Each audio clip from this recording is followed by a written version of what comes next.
So now back with the mother with the 5-year-old daughter. We were talking about the fact that her daughter might still have a strong visual attunement. You know, there's got to be moments where the cochlear is not quite working or it's not on her. She's coming out of the shower. She already has been acquiring information around her surroundings through her eyes. It's already part of her. This mother was so open, so friendly, so sweet, and asked such good questions. I am so grateful I met her. She is really a really beautiful woman. Even the mother who was more resistant, they both really showed how much they love their children. So with the mother with the 5-year-old daughter, we were talking, and then David Reynolds had finished with the first mom, and he came over and was talking with the second mom with the 5-year-old daughter, and I was watching it. And Tammy from DBC Core, she's a hearing mother with an older deaf daughter. She came over and talked with her too, so it was mother to mother, hearing to hearing. And there was another deaf man who was watching all of this going on along with me. Then David Reynolds had to leave for the conference, go back to DBC, so he said to the hearing mom, please keep in touch. We'd be happy to refer you to the right resources in your home state and be a support to you. They gave each other a hug, and they said goodbye. And David left. And we stayed, and we, discussed more with the mother because she had more questions. It was a great conversation. I had looked over at that man who had been watching the whole time, and his eyes were pretty wet. And so I said, are you okay? When I asked, are you okay, a tear leapt from his eye. He said, I saw those two hugging, and it just sent something through me. This mother is so open-minded. And when he cried, I started crying. I felt such a bond with him that this mother was so precious. At the same time we were hugging each other and supporting each other, I was watching the new mom talking with the hearing mother, Tammy, and they were, discussing bilingualism, and the interpreter was still interpreting, and Tammy said, your daughter will always be deaf. And the mother of the 5-year-old said, what do you mean, always be deaf? You mean, even though she has a cochlear implant? And Amy said, when the cochlear implant's off, she's deaf. She's deaf inside. That mother was so smart, and she said, when you say deaf inside, you sound more than just like talking about the ears. She was right. Tammy was trying to explain a cultural view, a cultural center. That's why she said inside. More like your child's soul, your child's culture, who your child is, the people of the eye, a visual person. And this mother caught it. Even though she had no full understanding about deaf culture and ASL, she really was thirsty to learn more. And so we were watching the two of them. And I said, well, maybe I can give you an example of what we mean to be deaf inside. For example, you were just talking with the man David, and he had to leave, and you gave each other a hug, and he left. And I looked over at this other man, and his eyes were wet, and he had a tear. I have never met this man before. Will I see him again? I don't know.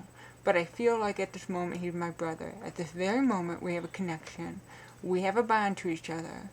And we're both touched by you, that you're so open-minded, that you're so curious. We're so moved by this, that we'll move to tears. And that's a connection we share. That's a bond that we will have, because we were both deaf inside. Really, I'm hard of hearing, I can speak, I can hear a lot, maybe I have the same dB loss as your daughter when she has her cochlear implants on. Even though I have no cochlear implants, I probably have a lot in common with your daughter. But here I am, I have a bond with this man I've never met. That's what we want your daughter to have. We want her to have this sense of belonging to our world. She'll always be a part of your world. Really, they're one world united, and she can be part of both. So, she said her daughter with her cochlear implants was more like a mild loss. Mine's more moderate to severe. So mine's more severe than her daughter's, but still I feel we're pretty much similar in many, many ways. So the mother asked me, did I regret growing up without any sign language in my life? And I said, right, yes, I regret it. Am I mad at my parents? No, I am not mad at my parents whatsoever. I did not need sign language in my life. I can function in the hearing world. I can. But I miss that. Why? Because an incredible amount of work was put upon me to figure out everything that's going on around me. Even though your daughter is fine and she's successful, I'm sure she is still hard at work. So while you talk with Tammy, mother to mother, hearing to hearing, spoken English to spoken English, it is smooth. There's no work going on. You can communicate about a topic without figuring out how and what is being said. That's natural and comfortable for the two of you. When I talk to this gentleman, it's natural and comfortable for us to talk in sign language. There's no work involved. Your daughter deserves the right just to pick up information without all this labor involved. Right now, I imagine there's a lot of work involved. And she said, yes. She does have to work, and she's doing well. And I said, I'm happy for you. I'm happy for your family. She asked me how I felt about cochlear implants. I said, well, what I say is not representing DBC. I'm representing myself. I do have some concerns about cochlear implants for children. I worry about accidents happening, infections, complications popping up. I do worry about children. And she said, really, it was an easy decision for her to make, to decide to implant her daughter. The second implant, she said her husband was a little resistant about. He wasn't quite sure. But she felt comfortable. It was outpatient, and she didn't feel it was a big deal for her. I said, I understand. I am glad that there was no injury, no complications, everything fine, but it's not always the case, and sometimes things happen, and that does worry me. We had a really good talk, a really good conversation. This is a really beautiful woman. She really touched my heart.